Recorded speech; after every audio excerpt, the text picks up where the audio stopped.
तो सबसे पहले जिन बच्चों के पास नोट्स हैं वो नोट्स में देख सकते हैं, नहीं तो इक्वेशंस वाला पोर्शन है, ये मैं इक्वेशन लिख लिख कर ही समझाऊंगा सबको। तो कार्बन कंपाउंड्स का अभी देखूंगा, लास्ट के 10 मिनट में याद दिला दूंगा कवर। सर पेज नंबर क्या है? ठीक है, पेज नंबर 1 है, मतलब बिल्कुल शुरुआत में ही है, टाइप्स ऑफ केमिकल रिएक्शंस। इसमें जो इक्वेशंस बैलेंस करने वाला पोर्शन है वो किसी और दिन डिस्कस करेंगे, पहले ये 5 टाइप के जो रिएक्शंस है ये देखते हैं। तो टाइप्स ऑफ केमिकल रिएक्शंस,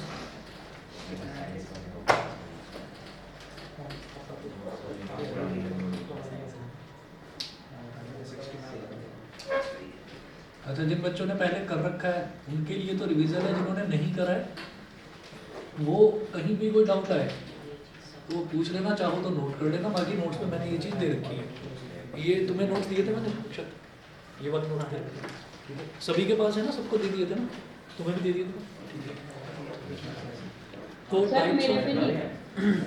ठीक है, मैं तुम्हें भेज दूंगा बेटा। हाँ ये पूरी ये हाँ हाँ यही नहीं मिला तो मैं शाम अभी दे दूँ जब चाहते हो। तो टाइप्स ऑफ केमिकल रिएक्शंस में जो हमारे सिलेबस में है, वैसे तो बहुत सारे टाइप्स होते हैं केमिकल रिएक्शंस के, हमारे सिलेबस में 5 टाइप्स हैं। पहला है कॉम्बिनेशन रिएक्शन, पहला कॉम्बिनेशन रिएक्शन है। कॉम्बिनेशन रिएक्शन जो है, कॉम्बिनेशन रिएक्शन में क्या होता है कि 2 या 2 से ज़्यादा एलिमेंट्स जुड़ते हैं और जुड़कर एक सिंगल कंपाउंड बनाते हैं। जुड़ेगा क्या एलिमेंट और बनाएगा क्या सिंगल कंपाउंड। हाँ, 1-2 एक्सेप्शन भी होंगे, जहाँ पर जैसे मान लीजिए हमने ये कहा कि सोडियम है और ऑक्सीजन है, सोडियम और ऑक्सीजन के जुड़ने से, सोडियम और ऑक्सीजन के जुड़ने से हमने ये कहा कि Na2O बन गया, सोडियम ऑक्साइड बन गया, ठीक है। तो सोडियम एक एलिमेंट है, ऑक्सीजन एक एलिमेंट है, ऑक्सीजन के आगे 2 लिखा हुआ है वो इस वजह से क्योंकि ऑक्सीजन कभी भी मोनो एटमिक यानी कि सिंगल एटमिक स्टेट में एग्जिस्ट नहीं करता, ऑक्सीजन हमेशा डाई एटमिक स्टेट में ही एग्जिस्ट करेगा। तो ये एक एलिमेंट और ये एक एलिमेंट, इन दोनों के जुड़ने से एक कंपाउंड बन गया, कंपाउंड जिसका एक पर्टिकुलर फॉर्मूला होता है। ये क्या है, ये सिंबल है, ये फॉर्मूला नहीं है, ये सिंबल है। सोडियम का सिंबल Na, ऑक्सीजन का सिंबल O, वो 2 इस वजह से लिखा गया है क्योंकि ऑक्सीजन कभी भी अकेला एग्जिस्ट नहीं करता। हाँ हाँ तो कोई नहीं, मैं दे दूंगा पर, ठीक है। तो आप ये देखिएगा सोडियम और ऑक्सीजन के कॉम्बिनेशन से Na2O बन गया। तो क्या जुड़ा, 2 एलिमेंट जुड़े और 2 एलिमेंट्स के जुड़ने से एक कंपाउंड बन गया, तो इसको बोलते हैं कॉम्बिनेशन। अब एक एक्सेप्शन ऐसे देखिए, जैसे मान लीजिए सोडियम है और सोडियम और वाटर, तो अब क्या है ना कि इन दोनों के जुड़ने से NaOH बनेगा, NaOH। अच्छा मैं इसमें एग्जांपल्स जो हैं आपको लगभग 8-10 हर टाइप के 8 या 10 एग्जांपल्स बताऊंगा, वो एग्जांपल ही करने हैं।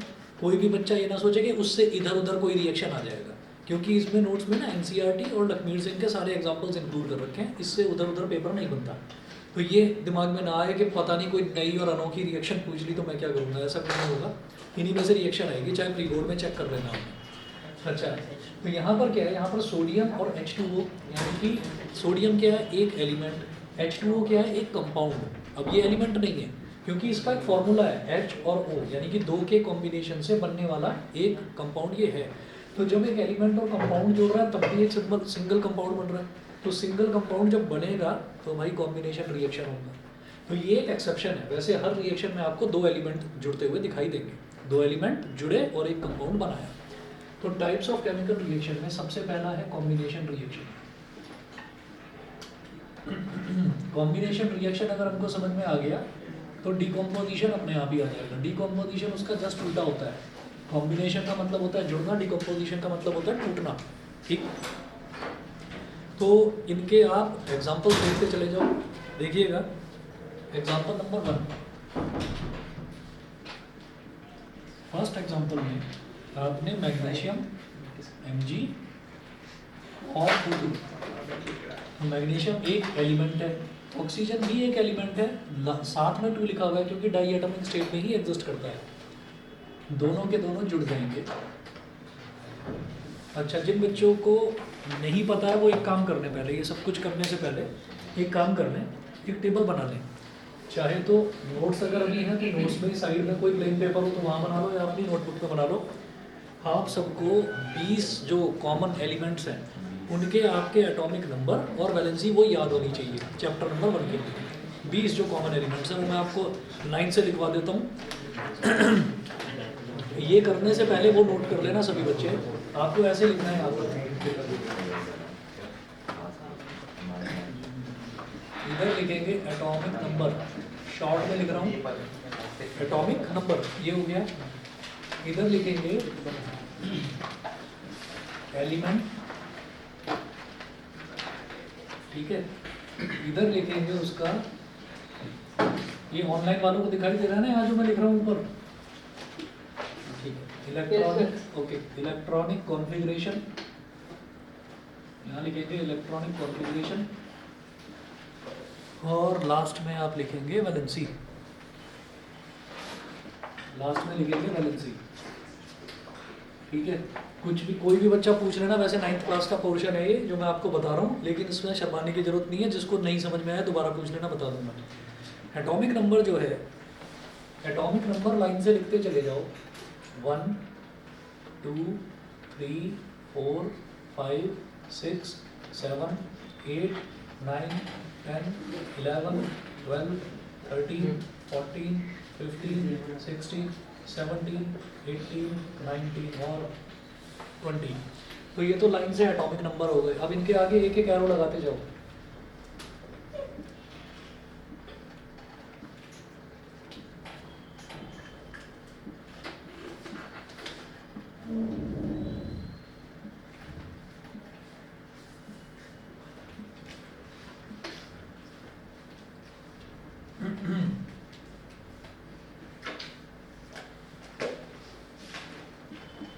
Hydrogen, helium, lithium, beryllium, boron, carbon, nitrogen, oxygen, fluorine, neon, sodium, magnesium, aluminium, silicon, phosphorus, sulphur, chlorine, argon, potassium और कैल्शियम,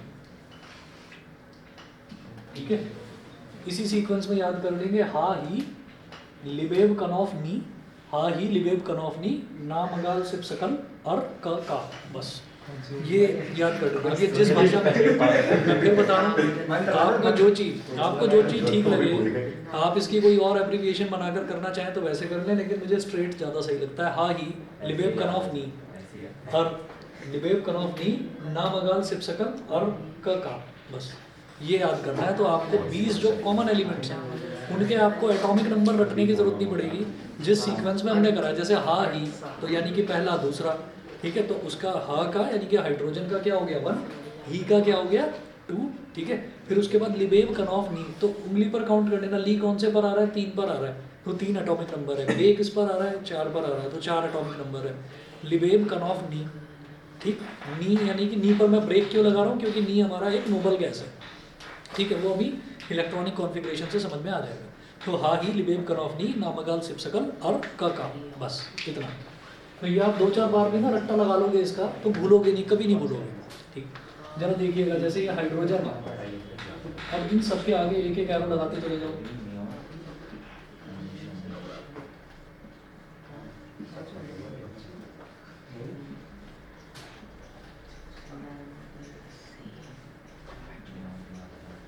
तो ये आपको एटॉमिक नंबर याद होंगे ना, तो एक कॉन्फिडेंस बढ़ जाएगा कि अगर कोई अलग सा रिएक्शन भी मेरे पास आ गया, हालांकि आएगा नहीं, अगर कोई आ गया तो एटलीस्ट आप ये बता पाओगे कि भाई कंपाउंड बनेगा क्या, आप ये बता पाओगे, क्योंकि कंपाउंड बनाने में कोई प्रॉब्लम नहीं आने वाली। अभी बताऊंगा जी, मैंने रोका ही इस वजह से है कि इसको कंप्लीट मैं अभी आपको बताऊंगा कि इसको रटने में भी आपको हेल्प मिल जाएगी कि इसको किस तरीके से रटना है, ठीक है। कई इसमें मैं रटना शब्द इस वजह से यूज़ कर रहा हूँ क्योंकि कई रिएक्शंस ऐसे हैं जो आपको याद करने ही पड़ेंगे, क्योंकि एक्सेप्शंस यहाँ पर केमिस्ट्री में भरी पड़ी हैं, ठीक। 10th लेवल पर उतनी ज़्यादा एक्सेप्शंस नहीं है, तो आपको दिक्कत नहीं आएगी। देखिए जैसे 1 है तो हम ये जानते हैं, देखिए पहला जो शेल होता है, पहले शेल में मैक्सिमम कितने इलेक्ट्रॉन्स आते हैं, 2, ठीक है। दूसरे शेल में मैक्सिमम 8 आते हैं, तीसरे शेल में 18 आते हैं, लेकिन हमें 18 तक नहीं जाना, हम 8 पर ही रुक जाएंगे, क्योंकि 8 पर ही कोई भी एटम स्टेबल हो जाता है, ठीक है। तो हम 8 इलेक्ट्रॉन, पहले पे 2, दूसरे में 8, तीसरे में 8, चौथे तक पहुंचने की नौबत नहीं आएगी, क्योंकि इतना बड़ा एलिमेंट आपके पास आने वाला नहीं है। लेकिन अगर बाई चांस आता है तो हमें चौथे में भी 8 ही रखना है, हमें 18 पर जाना ही नहीं है। 2 8 8 8 8 8 बस ये याद रखना, ठीक। उसके बाद हाइड्रोजन में तो एक ही एटॉमिक नंबर है। एटॉमिक नंबर का मतलब होता है नंबर ऑफ प्रोटॉन्स, और आइडियल केस में नंबर ऑफ इलेक्ट्रॉन्स भी वही होते हैं। जो एटॉमिक नंबर है वही आपका नंबर ऑफ इलेक्ट्रॉन्स है। तो इलेक्ट्रॉनिक कॉन्फ़िगरेशन का मतलब है इलेक्ट्रॉन्स का डिस्ट्रीब्यूशन, इलेक्ट्रॉन्स कैसे डिस्ट्रीब्यूट हो रखे हैं। तो मैं ये कहूँगा भाई इसका तो इलेक्ट्रॉनिक कॉन्फ़िगरेशन 1 ही है, क्योंकि एक ही इलेक्ट्रॉन है, क्या डिस्ट्रीब्यूट करोगे एक में, एक तो जहाँ पड़ा है चुपचाप पड़ा रहेगा वहीं। अब वैलेंसी, वैलेंसी क्या होती है कि पहला वाला जो शेल है, पहले वाले शेल में 2 इलेक्ट्रॉन्स होते हैं मैक्सिमम, इसके पास तो है ही एक इलेक्ट्रॉन। तो स्टेबल होने के लिए इसे एक इलेक्ट्रॉन चाहिए, इसे स्टेबल होने के लिए एक इलेक्ट्रॉन चाहिए। तो कायदा ये कहता है कि जो भी इलेक्ट्रॉन लेता है, जो भी इलेक्ट्रॉन बाहर से लेता है, उसकी वैलेंसी माइनस, उसकी वैलेंसी माइनस होती है। जो इलेक्ट्रॉन डोनेट करता है उसकी वैलेंसी प्लस होती है। बस ये याद रखना, जो डोनेट कर रहा है वो प्लस, और जो एक्सेप्ट कर रहा है, जो बाहर से ले रहा है ना, उसकी माइनस। ये हो गया। तो देखिएगा ये डोनेट तो करेगा नहीं, एक ही इलेक्ट्रॉन है बेचारे के पास, एक ही डोनेट कर दिया तो ये तो खाली हो जाएगा, इसका तो एग्जिस्टेंस ही खतरे में आ जाएगा। तो इसका मतलब ये लेगा बाहर से, तो ये लेगा तो भाई 1 माइनस होगी इसकी वैलेंसी, 1 माइनस, ठीक है। अभी फिलहाल बस इतना ही लिखो, 1 माइनस। किसी बच्चे के दिमाग में ये हो कि नहीं जी 1 प्लस भी होती है, तो हाँ भाई 1 प्लस भी होती है, वो एक्सेप्शन बाद में बताऊंगा। पहले सिर्फ इतना समझो कि ये एक इलेक्ट्रॉन बाहर से लेगा, क्योंकि पहले शेल में 2 इलेक्ट्रॉन चाहिए, वो कंप्लीट हो जाएंगे, ये सेटिस्फाई हो जाएगा। अब हीलियम की बात करते हैं, तो हीलियम में 2 इलेक्ट्रॉन है, तो इसका इलेक्ट्रॉनिक कॉन्फ़िगरेशन भी, इसकी वैलेंसी देखो 0। हीलियम की कोई वैलेंसी नहीं होगी, क्यों? क्योंकि भाई 2 इलेक्ट्रॉन है, तो एक पहला वाला जो शेल है उसमें 2 ही इलेक्ट्रॉन चाहिए, तो पहले शेल में 2 इलेक्ट्रॉन फिट बैठ जाएंगे, ना इसको किसी से कुछ लेना ना किसी को कुछ देना, तो ये अपना आराम से स्टेबल बैठ जाएगा। इसीलिए इसको क्या कहेंगे, नोबल गैस। नोबल गैस का मतलब क्या है कि इसके जो इलेक्ट्रॉन्स हैं, इलेक्ट्रॉनिक कॉन्फ़िगरेशन वो स्टेबल स्टेट में है, ठीक। अब आ जाते हैं लिथियम पर। लिथियम का है 3, तो इसका मतलब पहले शेल में 2 आएंगे और दूसरे शेल में 1 आएगा।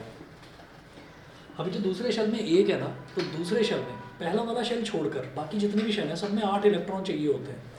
तो ये जो 1 इलेक्ट्रॉन है, इसके बस की बात नहीं है कि ये 7 इलेक्ट्रॉन्स को खींच ले, तो ये क्या करेगा, खुद को ही डोनेट कर देगा कि भाई मैं एक ही इलेक्ट्रॉन को रख कर क्या करूँ, तो वो 1 इलेक्ट्रॉन डोनेट कर देगा। कितना इलेक्ट्रॉन डोनेट करा, 1, तो जो डोनेट करता है उसकी वैलेंसी प्लस, तो 1 प्लस, जितना डोनेट करेगा उतनी ही प्लस, ठीक।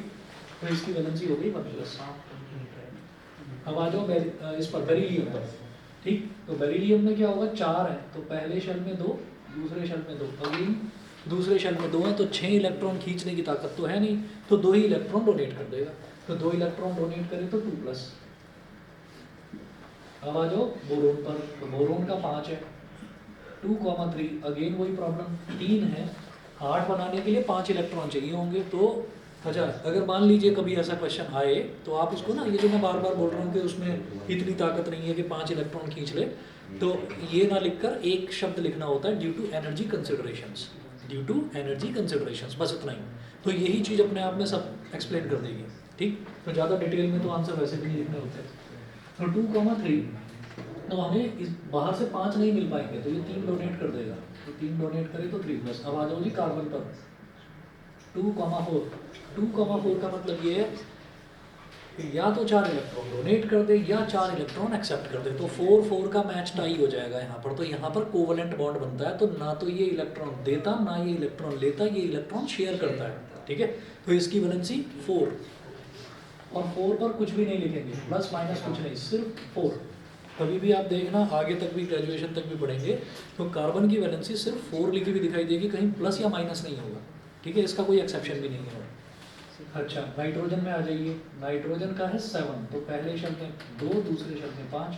अच्छा, जब दूसरे शेल में 5 आ गए तो फिर 3 आराम से, ये जो 5 इलेक्ट्रॉन है 3 इलेक्ट्रॉन्स को आराम से खींच लेंगे, तो ये 3 इलेक्ट्रॉन ले रहे हैं, तो जो बाहर से इलेक्ट्रॉन एक्सेप्ट करते हैं उनकी वैलेंसी माइनस। तो कितने ले रहे हैं, 3, तो 3 माइनस, 3 माइनस। ऐसे ही ऑक्सीजन 2,6, तो ये 2 ले लेगा 8 बनाने के लिए, तो 2 माइनस। ऐसे ही क्लोरीन, क्लोरीन का है 9, तो 2,7, तो ये 1 इलेक्ट्रॉन बाहर से ले लेगा, 1 माइनस। फिर नियॉन 2,8, 0, क्योंकि दूसरे शेल में स्टेबल होने के लिए 8 इलेक्ट्रॉन चाहिए, 8 हैं उसके पास। तो इसीलिए नियॉन को भी क्या कहेंगे, नोबल गैस। हीलियम भी क्या होगी, नोबल गैस। अब आ जाओ सोडियम पे। तो सोडियम का क्या है 2,8, तो 2,8 होने से क्या हो गया 10 हो गया, उसका कितना है 11, तो 2,8,1, 2,8,1 तीसरे शेल में जंप करेगा तो 1, फिर वही है, आप 7 तो खींच नहीं सकता तो 1 डोनेट कर देगा, 1 प्लस। मैग्नीशियम 2, 8, 2 तो क्या हो गया 2 प्लस। फिर एल्यूमिनियम 2, 8, 3 तो क्या हो गया 3 प्लस, 3 डोनेट करेगा। सिलिकॉन 2, 8, 4, फिर सिलिकॉन का भी वही काम है जो कि कार्बन वाला है। तो कार्बन भी 4 होते थे तो वो 4 4 की शेयरिंग होती थी, तो इसका भी 4 हो जाएगा, ना उसको प्लस करेंगे ना उसको माइनस, सिर्फ 4। फॉस्फोरस 2, 8, 5 तो भाई ये 3 खींच लेगा, 3 बाहर से ले लेगा तो 3 माइनस। हाँ, फॉस्फोरस की एक वैलेंसी 5 भी होती है, वो एक्सेप्शन है, ठीक है। अच्छा, उसके बाद सल्फर तो 2, 8, 6 तो 2 माइनस। उसके बाद क्लोरीन 2, 8 और 7 तो क्या हो जाएगा 1 माइनस। फिर आर्गन, आर्गन का कितना है 18, 18 का मतलब 8 और 8 तो भाई ये स्टेबल है, ये स्टेबल है तो 0 हो गया। फिर पोटेशियम तो 2, 8, 8, 1 2, 8, 8, 1 तो अब चौथे शेल तक पहुंच गए, ठीक है। तो जब 1 है तो फिर ये 1 डोनेट कर देगा तो 1 प्लस, 1 प्लस और 2, 8, 8, 2 प्लस, ठीक है। तो यहाँ तक ये वैलेंसीज हो गई। उसके अलावा एक टेबल और बनाइएगा, इसके अलावा ये जो हमने एलिमेंट्स देखे हैं, इनके अलावा भी कुछ 2 एक एलिमेंट्स हैं वो लिखवा देता हूँ, और कुछ कॉमन आयंस हैं वो बता देता हूँ। तो यहाँ पर लिखें some common ions, some common ions. तो इसमें पहला लिखिएगा, इसको बोलते हैं सल्फेट, इसको बोलते हैं सल्फेट। तो लिख लीजिए SO4 2 माइनस। सल्फेट एक आयन होता है, इसकी वैलेंसी होती है 2 माइनस, SO4 2 माइनस। दूसरा लिखो कार्बोनेट, कार्बोनेट होता है CO3, इसकी वैलेंसी होती है 2 माइनस, ठीक है। तीसरा लिखेंगे सल्फेट हो गया, कार्बोनेट हो गया, और लिखो नाइट्रेट, नाइट्रेट की वैलेंसी होती है NO3 1 माइनस। अच्छा, कई बार ऐसा होता है कि जो ये वैलेंसी है ना 1 माइनस या 1 प्लस, तो उसमें 1 लिखा नहीं जाता, सिर्फ माइनस ही लिख देंगे तो उसका मतलब भी 1 माइनस है, सिर्फ प्लस लिख देंगे तो उसका मतलब भी 1 प्लस है। एक अभी देखता हूँ।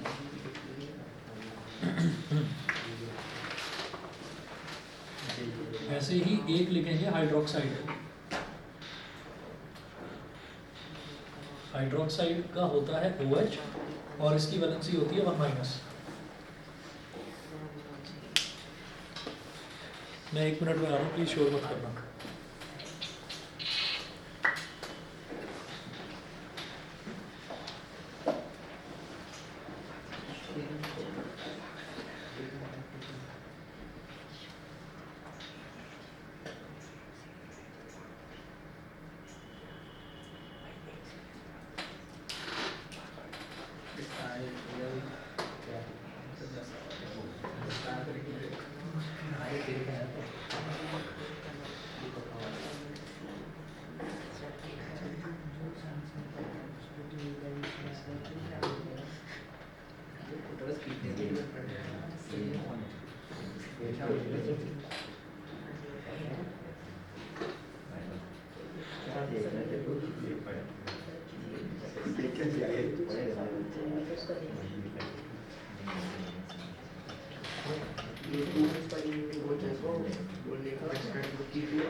वो आईडी में दिखाई क्लिक मत इसको दिखाई सॉल्व टॉप पे स्टार्ट का बात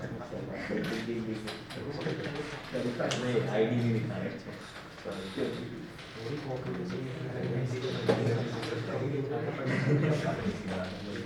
नहीं हम लोग ऐसे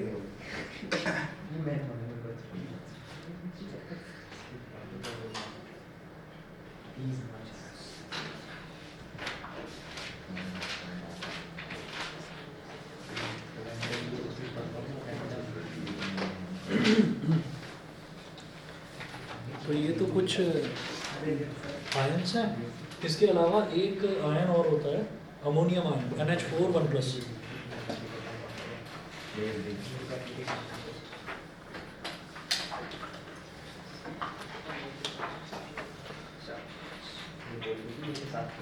अमोनियम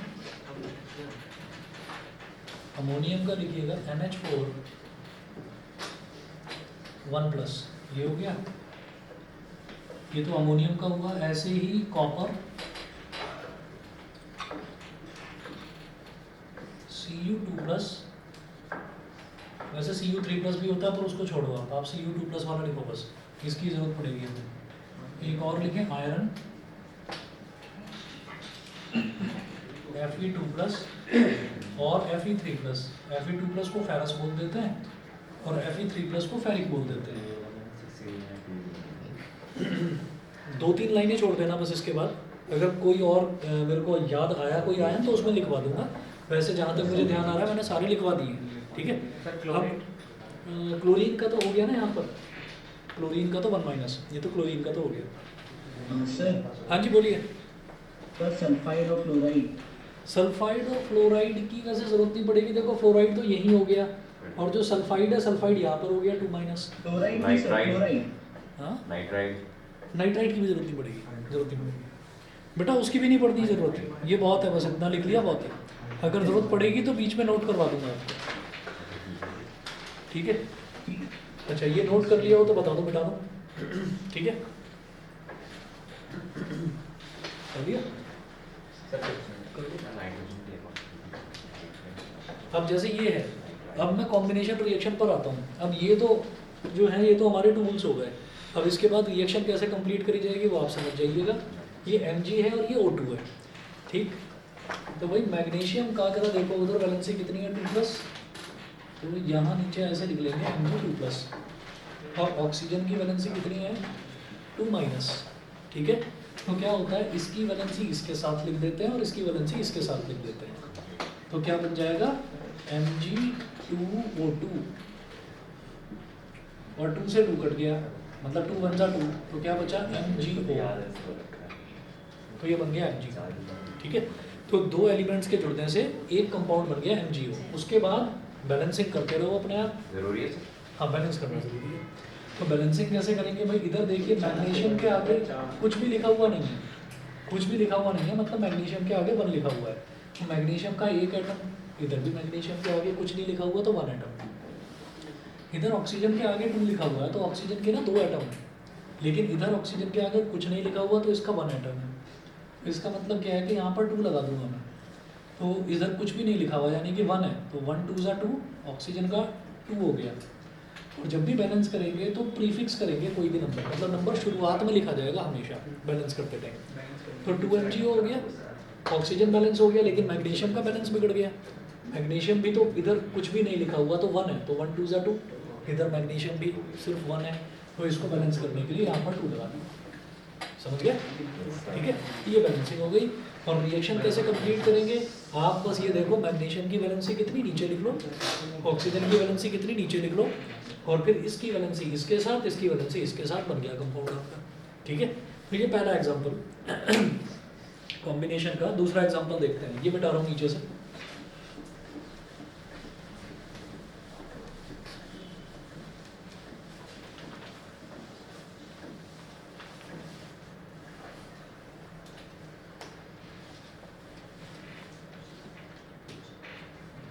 एलिमेंट्स नीचे लिखना एक line, which occur in diatomic state oxygen दिखाई दे रहा है ऑनलाइन वालों को? ये O है, O for oxygen, chlorine, fluorine, bromine, iodine, hydrogen, Nitrogen. Hydrogen और नाइट्रोजन। ठीक है, ये याद रखना कि ये एलिमेंट्स हैं जो आपके डाइएटॉमिक स्टेट में एग्जिस्ट करते हैं। ठीक, अगर कहीं पर भी ये एलिमेंट आपको अकेला लिखा हुआ दिखाई नहीं देगा किसी भी रिएक्शन में, किसी भी रिएक्शन में O नहीं दिखेगा, O2 होगा, Cl नहीं होगा, Cl2 होगा। मतलब अगर सिंगल लिखा हुआ है, वैसे तो आप कहेंगे नहीं HCl में तो Cl अकेला ही है, तो वो कंपाउंड है। अकेले एलिमेंट अगर है क्लोरीन, तो वो अकेला एलिमेंट नहीं दिखाई देगा, वो आपको Cl दिखाई देगा। ठीक है,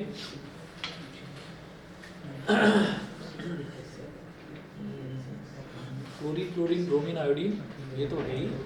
हाइड्रोजन हो गया, नाइट्रोजन हो गया, ऑक्सीजन हो गया, और कुछ बचा है क्या? नहीं, बहुत है, यही है। चलिए जो सेकंड देखिए, सेकंड एग्जांपल है इसका H2 plus O2, H2 plus O2, H2 plus O2।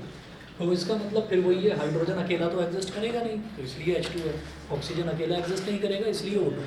Hydrogen की वैलेंसी 1 माइनस लिखा है उधर, यहाँ एक्सेप्शन में लिखो और 1 प्लस। ठीक है, हाइड्रोजन के बारे में ना तो मैं बता सकता और ना ही कोई बच्चा सवाल पूछेगा। हाइड्रोजन स्ट्रेंजली बिहेव करता है, अलग तरीके से बिहेव करता है। हाइड्रोजन जो है, हाइड्रोजन की वैलेंसी जब उसका मन चाहता है तब 1 प्लस दे देता है, जब उसका मन चाहता है 1 माइनस वैलेंसी अपनी शो करता है। ठीक है, तो हाइड्रोजन एक बड़ा विचित्र प्राणी है और आपके सिलेबस में पीरियोडिक क्लासिफिकेशन वाला चैप्टर हट गया है। तो पीरियोडिक क्लासिफिकेशन वाला चैप्टर अगर आप पढ़ते तो उस चैप्टर में पहले हाइड्रोजन के बारे में ही समझाया गया है कि कितने कितने साइंटिस्ट थे, कितने कितने साइंटिस्ट हाइड्रोजन के बारे में रिसर्च करते रहे, लेकिन उनके सक्सेस उनको नहीं मिल पाया। तो हाइड्रोजन अलग तरीके से बिहेव करता है। हाँ, तुम कुछ कर सकते हो, तुम भी कुछ कर सकते हो। सर इनके पास तो अपने पहले से एलिमेंट्स बच्चों की बदुआ लग गया ना कर दिया। हाँ, ये बात है। तो H2 प्लस O2, अब आप ये देखिएगा, बस कोई बस एक तो वैसे ही वॉलेंटली रिएक्ट करते थे दोनों के दोनों, सोडियम पोटेशियम। एक मिनट में भूल गया, सोडियम कौन है? सोडियम इधर वाला, पोटेशियम इधर वाला। ठीक है, H2 प्लस O2 तो क्या होगा? हाइड्रोजन की वैलेंसी देखिएगा, ऑक्सीजन की वैलेंसी 2 माइनस, हाइड्रोजन की वैलेंसी 1 प्लस। तो ये 1 चला जाएगा O के साथ, 2 चला जाएगा H के साथ, बन गया H2O वाटर। ठीक, अब इसको बैलेंस कर लो। बैलेंस करेंगे, हाइड्रोजन के इधर 2 एटम है, इधर भी 2 एटम है, हाइड्रोजन तो सेटिस्फाई। ऑक्सीजन के 2 एटम है, लेकिन इधर एक ही है, कुछ नहीं लिखा हुआ तो एक है। तो इधर 2 और इधर 1 है, तो इसको 2 बनाने के लिए क्या करेंगे, यहाँ 2 लगा देंगे। तो 1 2 ज़ा 2, 1 2 ज़ा 2। ऑक्सीजन का 2 हो गया, लेकिन हाइड्रोजन का 2 2 ज़ा 4, हाइड्रोजन का सिर्फ 2 है इधर। उसको बैलेंस करने के लिए 2 लगा देंगे। चुप हो जाओ थोड़ी देर, या लगातार बोलते ही रहना है। ये दोनों सामने बैठे हुए बात कर रहे हैं तुमसे। शर्म सुशी। हाँ, तुम तो हो। चलिए जी, आगे देखिएगा, थर्ड एग्जांपल देखेंगे। और मैं बार बार बता रहा हूँ कि जितने एग्जांपल मैं बता रहा हूँ बस सफिशिएंट है, उसके अलावा आपको कोई और नहीं मिलेगा reaction. Carbon plus oxygen, C plus O2, C plus O2। तो यहाँ पर फिर हम वही चीज़ देखेंगे कि भाई कार्बन की वैलेंसी होती है 4, प्लस माइनस कुछ नहीं। ऑक्सीजन की वैलेंसी होती है 2 माइनस। ठीक है, तो इसका 2 इसके साथ चला जाएगा और इसका 4 इसके साथ, क्या बन जाएगा? C2O4, 2 1 ज़ा 2, 2 2 ज़ा 4। तो क्या बन गया? CO2। ठीक है, हाँ जी, बैलेंस करने की जरूरत है नहीं। कार्बन का इधर 1 है, इधर भी कार्बन का 1 है, ऑक्सीजन के इधर 2 है, इधर तो पूरी तरह से बैलेंस्ड है। अगला देखते हैं जी, चौथा है हाइड्रोजन प्लस क्लोरीन। ठीक है, तो यहाँ देख लेना, ये सारे वो वाले एलिमेंट्स हैं जो डाइएटॉमिक स्टेट में एग्जिस्ट करते हैं, इसलिए H को अकेला H नहीं लिखेंगे, Cl को अकेला Cl नहीं लिखेंगे। तो H2 हो गया, Cl2 हो गया। हाँ जी, जब ये कंबाइन कर जाएंगे, हाइड्रोजन की वैलेंसी अगेन 1 प्लस, क्लोरीन की वैलेंसी 1 माइनस, इसका 1 इसके साथ, इसका 1 इसके साथ। तो H1Cl1, जिसको क्या लिख सकते हैं? सीधा HCl, सीधा HCl। तो ये HCl हो गया। अब देखिए हाइड्रोजन का 2 है, इधर हाइड्रोजन का 1 है, बैलेंस करने के लिए लगा दिया 2। क्लोरीन का इधर 2 है, इधर क्लोरीन का 1 है, बैलेंस करने के लिए 2, तो वो दोनों बैलेंस हो गए। सिर्फ 2 लगाने से पूरी इक्वेशन बैलेंस हो गई। अगला देखते हैं जी, 5वां है sodium plus chlorine. Sodium plus chlorine, तो सोडियम का देखिए कितना होता है 1 प्लस, और क्लोरीन का कितना होता है 1 माइनस। तो बिल्कुल ये तो हाइड्रोजन और क्लोरीन के जैसा हो गया। तो जैसे HCl बना था ऐसे ही NaCl बन जाएगा, NaCl बन गया। अब इसके बाद देखिएगा सोडियम का इधर 1 एटम है, सोडियम के आगे कुछ नहीं लिखा हुआ, तो इसका मतलब उसके आगे 1 लिखा हुआ है, 1 एटम है उसका, और इधर सोडियम के आगे भी 1 लिखा हुआ है, ये बैलेंस्ड है।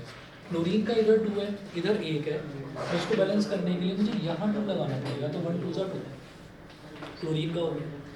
अब सोडियम का 1 2 ज़ा 2, इधर सोडियम को बैलेंस करने के लिए 2 लगाना, ये हो गया। ठीक है, चले आगे। ऑनलाइन वाले बता दें, क्लियर है यहाँ तक? सोमेन, सुधांशु, विनायक, आरोप क्लियर है? Yes sir. ठीक है, ये 5 मिटा रहा हूँ, अगला एग्जाम्पल देखेंगे।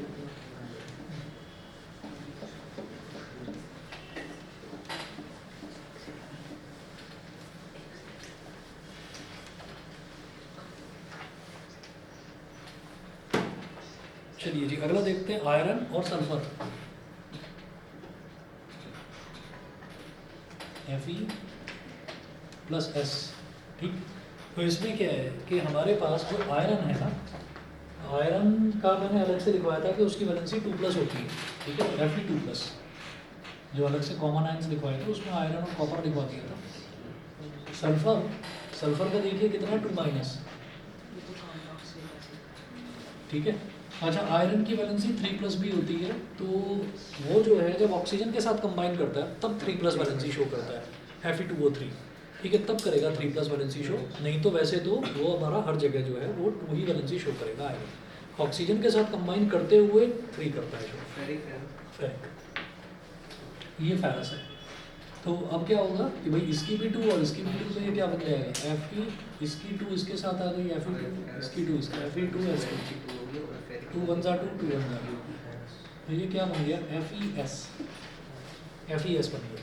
ठीक है जी, अगला देखते हैं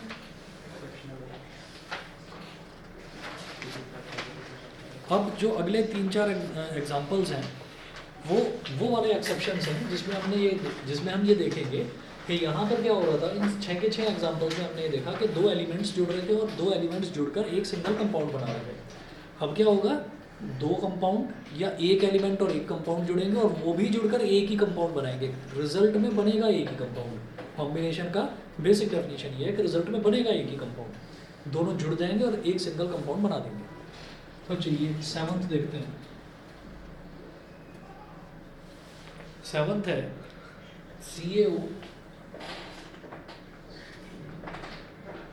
प्लस H2O। ठीक है, CaO प्लस H2O तो बड़ा फेमस रिएक्शन है। क्या बनेगा बता दो ऐसे ही,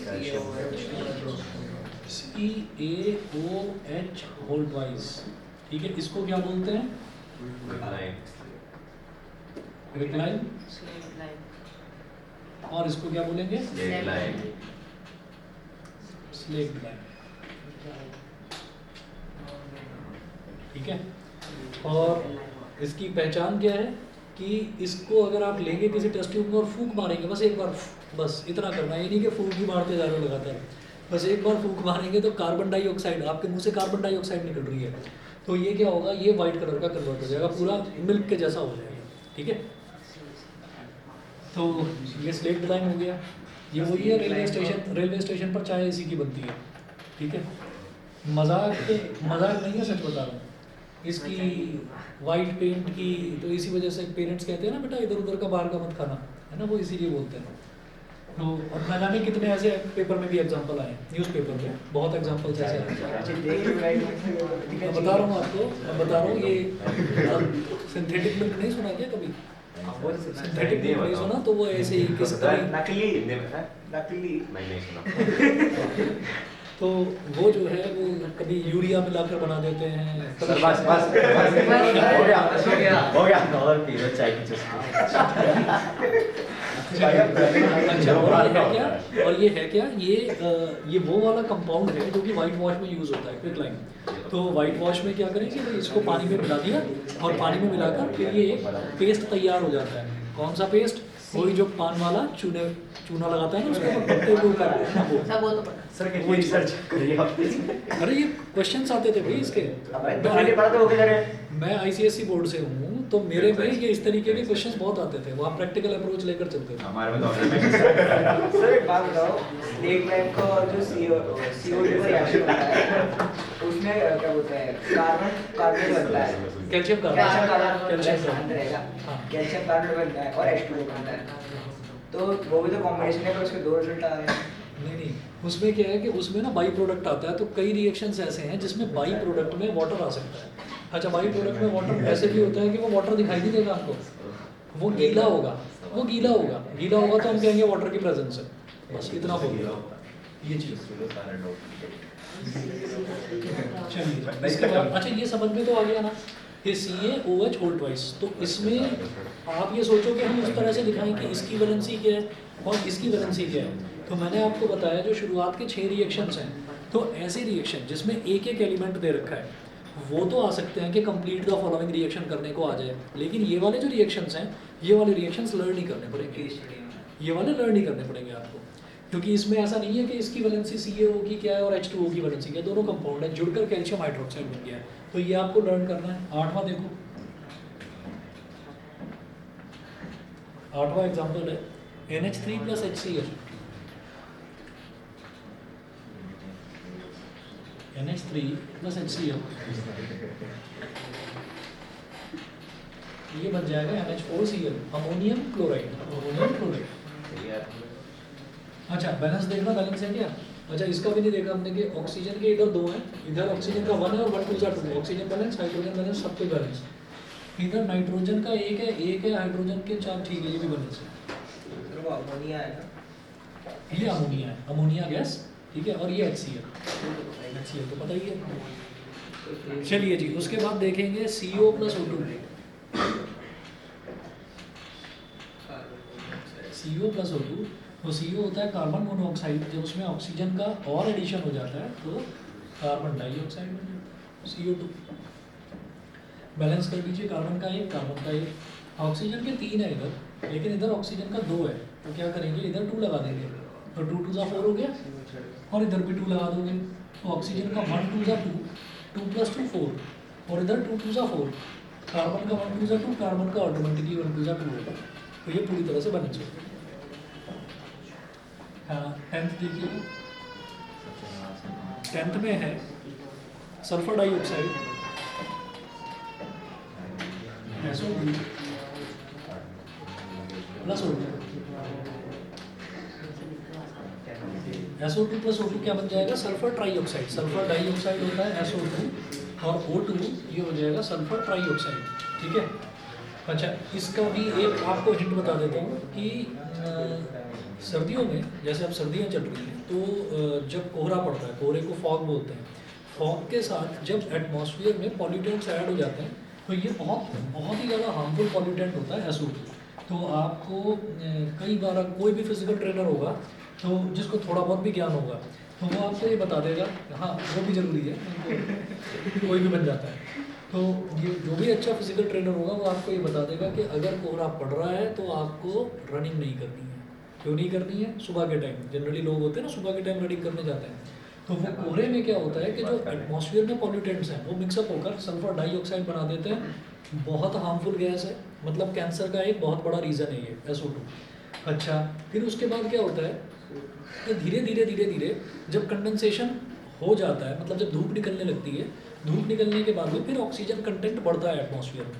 ऑक्सीजन कंटेंट जब ऑक्सीजन मिक्स हो जाता है SO2 के साथ, तो SO3 बन जाता है। ये हार्मफुल नहीं है,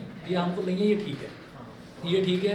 तो इसलिए ये कहते हैं कि अगर कोहरा हो रहा है तो उस टाइम रनिंग ना करी जाए, जब धूप निकल जाए तब चाय कर लो, ठीक है। ये खास तौर पर सर्दियों की बात है, गर्मियों में क्योंकि फॉग पड़ता नहीं है, तो ये चीज़। और उसका रीज़न सीधा सीधा ये है कि जो फॉग होता है ना, फॉग क्या होता है कि जो भी हार्मफुल पॉल्यूटेंट्स हैं, जैसे कि कार के एग्जॉस्ट इंजन से निकल रहा है, या कहीं पर डीजल जनरेटर चल रहा है उससे निकल रहा है, या फैक्ट्री से धुआं निकल रहा है, तो उसको वो इवेपोरेट नहीं होने देता, उसको एटमॉस्फेयर में रोक देता है। क्यों? फॉग का मतलब क्या है? वाटर कंटेंट है बस एटमॉस्फेयर में, ठीक है, वही चीज़, वो तो अलग चीज़ है भाई, मतलब कितना ज़्यादा चलाते थे, स्मॉग वही है, फॉग का जब कॉम्बिनेशन हो जाता है पॉल्यूटेंट्स के साथ में, तो दिवाली पर तो एक ट्रेडिशन चला दिया है कि वो फसल कटेगी, वो खारिफ और राबी फसल आपने पढ़ी थी ना, तो वो जो फसल कटेगी उसको हमें चला देना है। हम दिवाली मना रहे हैं, अभी एक किसान ने मनानी शुरू करी, पता चला सबने ही मनानी शुरू कर दी, तो सारे में धुआं धुआं ही हो गया। तो वो तो ये मैं बायस्ड होकर नहीं बता रहा हूँ, ये 6-7 साल से देख रहे हैं, बहुत धुआं हो रहा है, और IIT की रिपोर्ट है ये कि उसकी वजह से 5% जो है वो व्हीकल्स कर रहे हैं, लेकिन ज़्यादा जो है वो इस चीज़ का बायस्ड हो गया। मतलब कई बार ये होता है ना कि नहीं ऐसे नहीं है, उसकी वजह से भी होता है, तो ऐसा नहीं है ये, मतलब जो जला दिया जाता है उस दौरान ही होता है, क्योंकि सभी मनाते हैं एक साथ दिवाली, हम भी मनाएंगे। चलिए जी, अगला देखते हैं डिकम्पोजिशन रिएक्शन। तो डिकम्पोजिशन रिएक्शन में क्या है? अच्छा देखिए, जैसे हमने ना 10 एग्जाम्पल देखे, भाई 10 ही करनी है, इसके अलावा टेंशन लेने की जरूरत नहीं। अच्छा हाँ, तो देखो तुम्हारा एक डाउट है, कौन सा वाला? अच्छा, मॉलिक्यूलर मास जो है वो इस तरह से निकाला जाता है,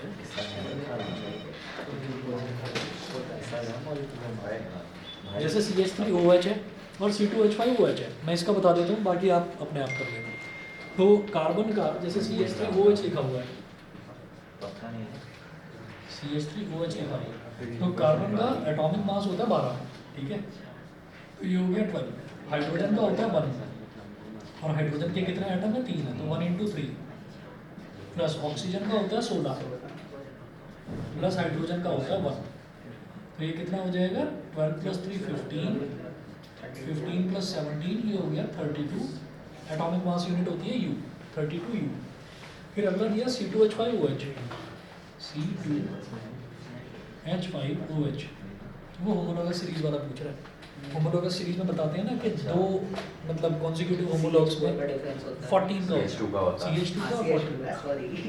तो कार्बन का एक है, सॉरी कार्बन का 12 होता है और 2 एटम है, तो 12 2 1 × 5, ऑक्सीजन का 16, हाइड्रोजन का 1, तो 12 2 24, +5 + 16 + 1, 24 + 16 14, 46 हो गया, 46U। तो दोनों में डिफरेंस निकाल कर देख लो कितना आ जाएगा, 14 का, ये है। हाँ जी, अगला देखते हैं। अगला कॉम्बिनेशन का जस्ट अपोजिट है, डीकम्पोजिशन रिएक्शन। इसमें है those reactions in which a compound splits up into 2 or more simpler substances are known as decomposition reactions. A decomposition reaction is just the opposite of a combination reaction, जहाँ पर 2 या 2 से ज़्यादा जो मतलब कोई भी एक सिंगल कंपाउंड है, 2 या 2 से ज़्यादा सिंपलर सब्सटेंसेस में टूट कर वो डिवाइड हो जाता है, ठीक है। अब इसके एग्जांपल्स देख लीजिए। कॉम्बिनेशन का मतलब जुड़ना, डिकम्पोजिशन का मतलब टूटना, ठीक।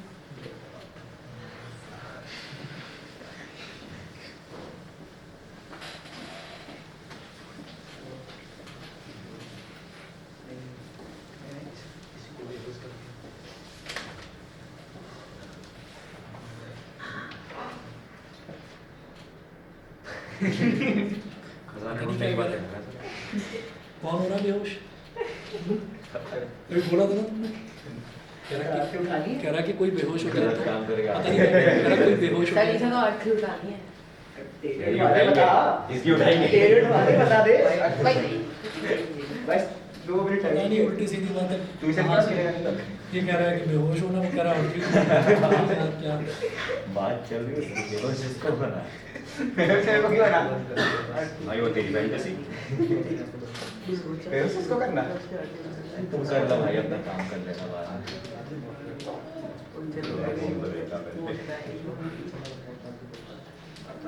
चलिए, डिकम्पोजिशन रिएक्शन में पहला देखते हैं CaCO3, कैल्शियम कार्बोनेट।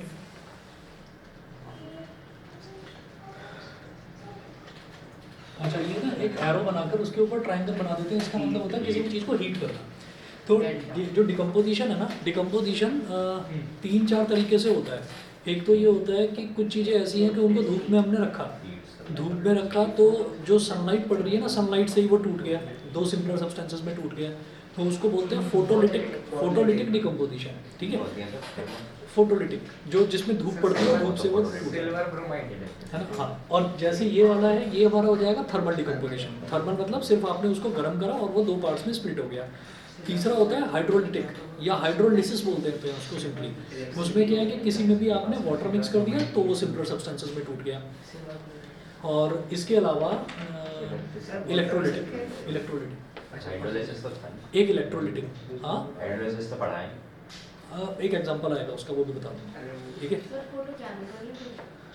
फोटोकेमिकल नहीं, फोटोलिटिक बोलते हैं इसे। देखिए CaCO3 जब टूटेगा तो ये बन जाएगा CaO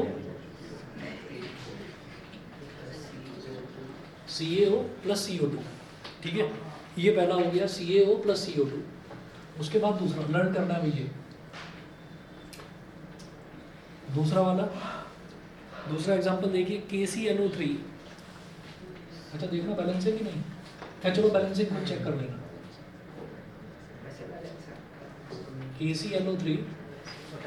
KClO3 का भी हम हीट करके डिकम्पोजिशन करा रहे हैं, तो ये डिवाइड होगा KCl प्लस O2।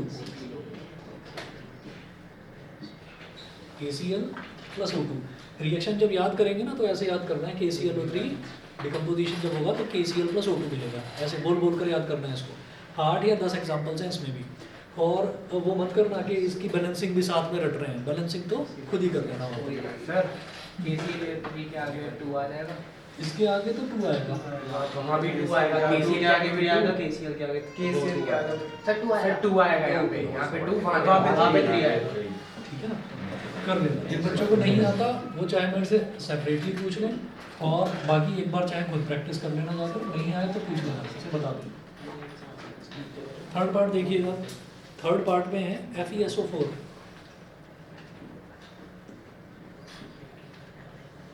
FeSO4 इसको हीट कराया तो मिलेगा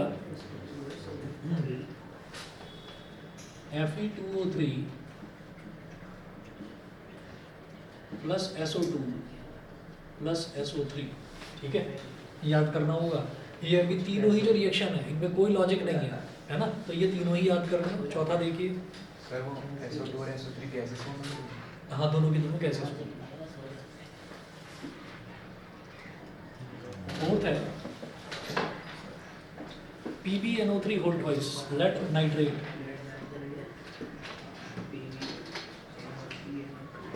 होल ट्वाइस में जो 2-3 लाइन लिखवाई थी ना सम कॉमन आइंस की, वहाँ पर लेड का और लिख लो। लेड होता है Pb, उसका वैलेंसी लिख लो 2+, लेड की वैलेंसी लिख लीजिए 2+।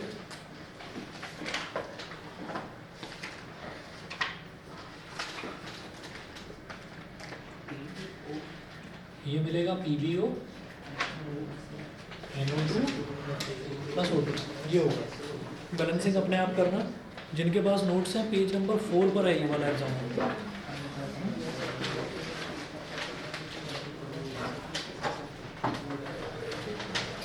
हाँ जी, अगला देखेंगे एग्जाम्पल नंबर 5। एग्जाम्पल नंबर 5 में है वाटर।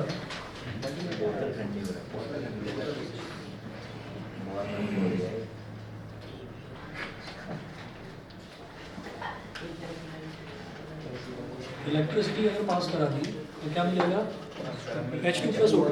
ये आसान है, ये आसान है, बैलेंसिंग करते रहना इसकी। 2H2O, हाँ कर दे। उसके बाद देखिए NaCl। NaCl के थ्रू भी इलेक्ट्रिसिटी पास कराई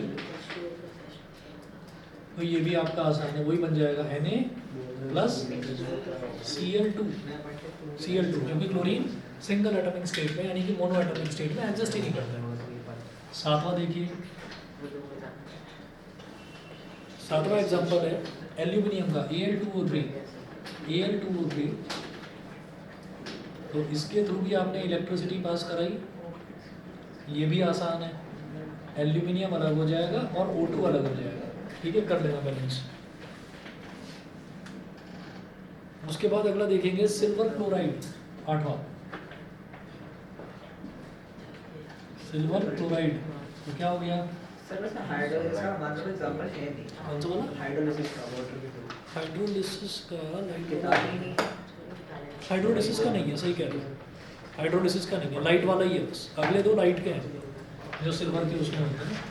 तो ये लाइट वाला हो गया।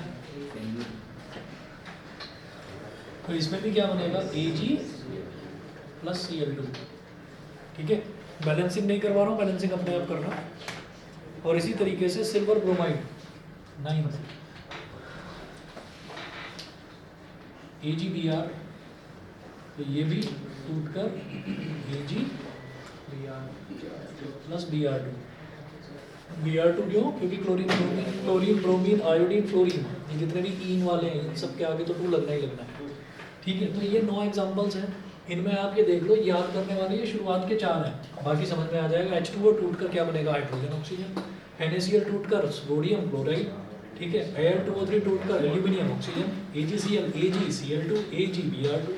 तो ये शुरुआत वाले 4 आपको लर्न करने हैं। ठीक है, ये जो कॉम्बिनेशन रिएक्शन के 10 बताए और डिकम्पोजिशन के जो 9 बचाए, इनको रट लेना, किसी भी बच्चे से ना रैंडमली पूछ लूँगा, और जिस पर शक होगा ना उसी से पूछूंगा कि ये पढ़कर नहीं आया। ठीक है, जिस पर शक होगा जिस पर शक होगा कि ये पढ़कर नहीं आया, मैं उसी से ये रिएक्शंस पूछूंगा कि रिएक्शन जरा कंप्लीट करके बताओ या सुनाओ। ठीक है, चलिए जी, आज इतना ही। कल का मैं ऑफ रखूँगा, परसों मिलेंगे। ठीक है सर ओजोन कैसे बनती है? ओजोन ओजोन जो है, ओजोन बनेगा आपका ऑक्सीजन से ही बनेगा, लेकिन ये एक्सेप्शन केस है, O3 होता है ना वो। जैसे तो एक्सिस क्या चीज़? O2 प्लस O होगा ना? एक्चुअली वो जो O होता है ना, वो गैसेस होता है। ऑक्सीजन होती है, तब ओजोन बन जाता है। अमृत सर